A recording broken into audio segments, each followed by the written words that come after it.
Hey guys, Drano, and I'm going to show you how to switch out the turntables on any DJ dial controller. It will work for any dial that you have.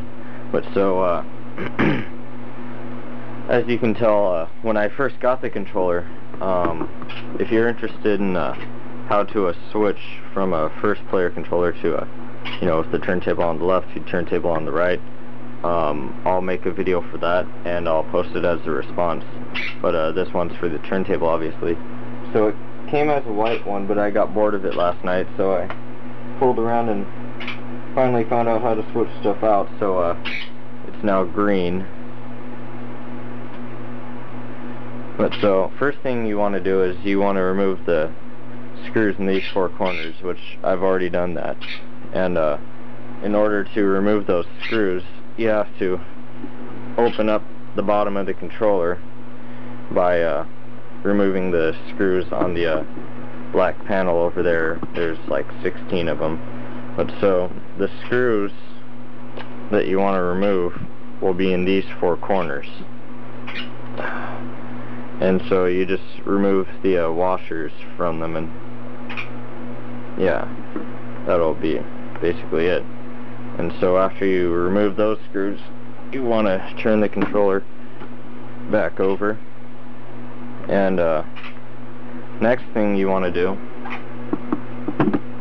is you want to remove this little plate in the middle of the turntable, and that just comes right off. It's just stuck on there. And so you'll see four screws in the middle of the turntable, and you want to use a Phillips screwdriver to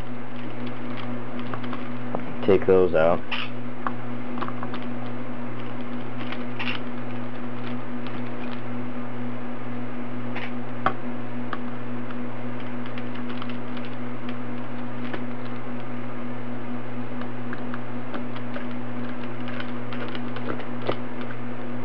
After you've removed the four screws, the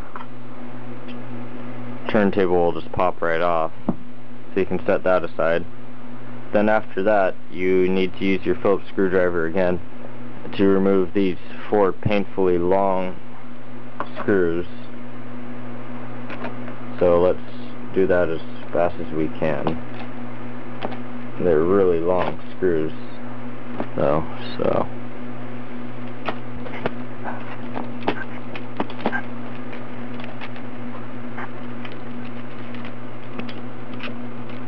here's one.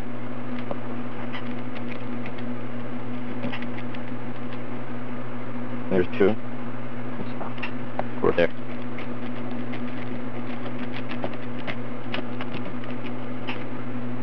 There's three. And oh.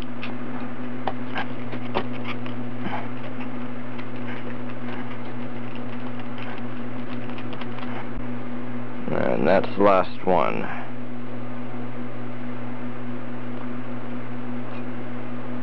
Alright, so this metal plate will just come right off, followed by this, and then this,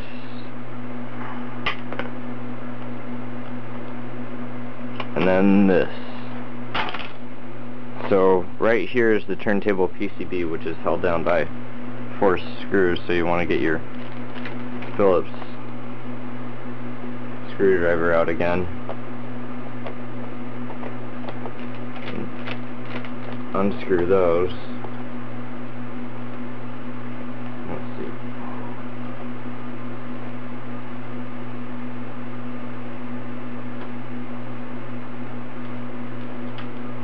And then you'll see right here is the little, it's connected by a little wire, and so you want to gently pull it out, because it doesn't come out too easy, and you can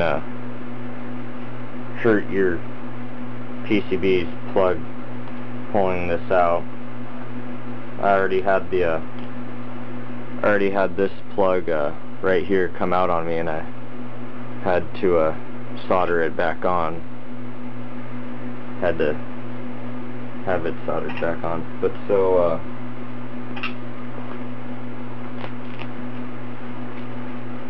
After that, you just want to get whatever PCB you want. So let's take, say, my white one.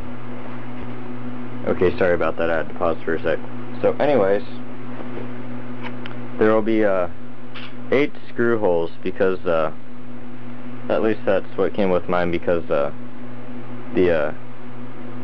location of the holes related to where the plug is different on the PCBs. But so you just want to stick it relevant to some 3 or 4 holes, and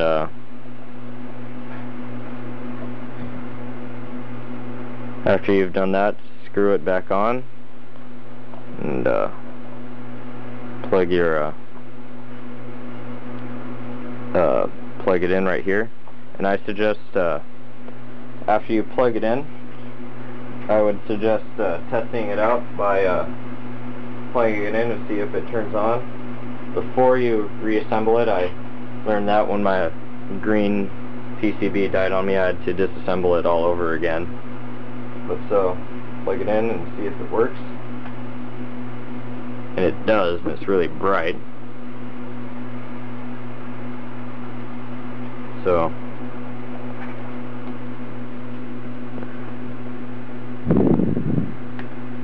I'll show you with my other blue one, just to show off a little. But so, I'm going to take another PCB and plug it in.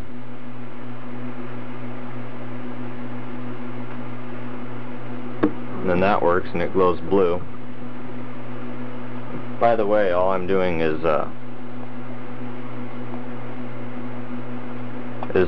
I'm plugging the USB connection that powers the LEDs from the controller. I'm just plugging that into my iPod charger. Any USB power source will power the DJ DAW. So I'll just reassemble it with my green one again, because that's the one that I want. Plug it in, see if it works. And it does, it glows green.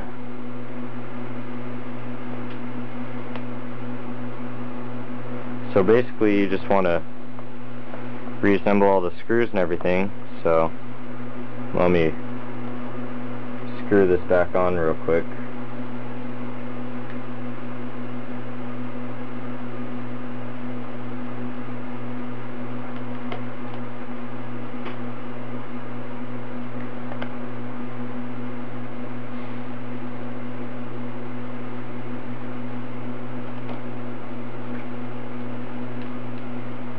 So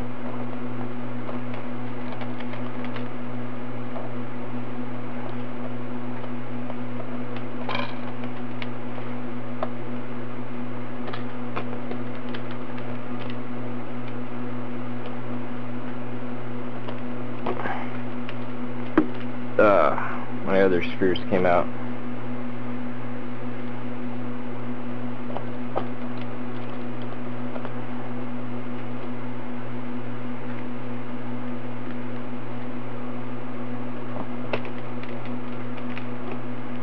And so the order that it reassembles in, if you for some reason take the case off here, it's the black case first, then the silver decal here with the turntable writing and stuff on it. So you want to line that up with the screw holes. And then next is the clear plastic sheet. You want to line that up. And then next is this sheet. As you can tell, it has a little hole right here that goes over the power plug for your PCB. So you want to make sure that you line your PCB screws up over the right holes, because you have to have the PCB power thing go right over this gap, and then after that's the metal plate. You want to line up all the screw holes and put these screws back in. Then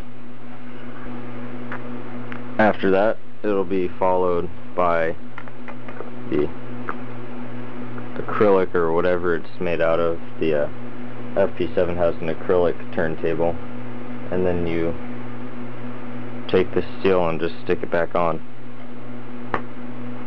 But so I didn't screw everything back on, so you want to make sure that you screwed everything back on first. So that is how to replace the turntable lights on a DJ Dow Beatmania controller. See ya.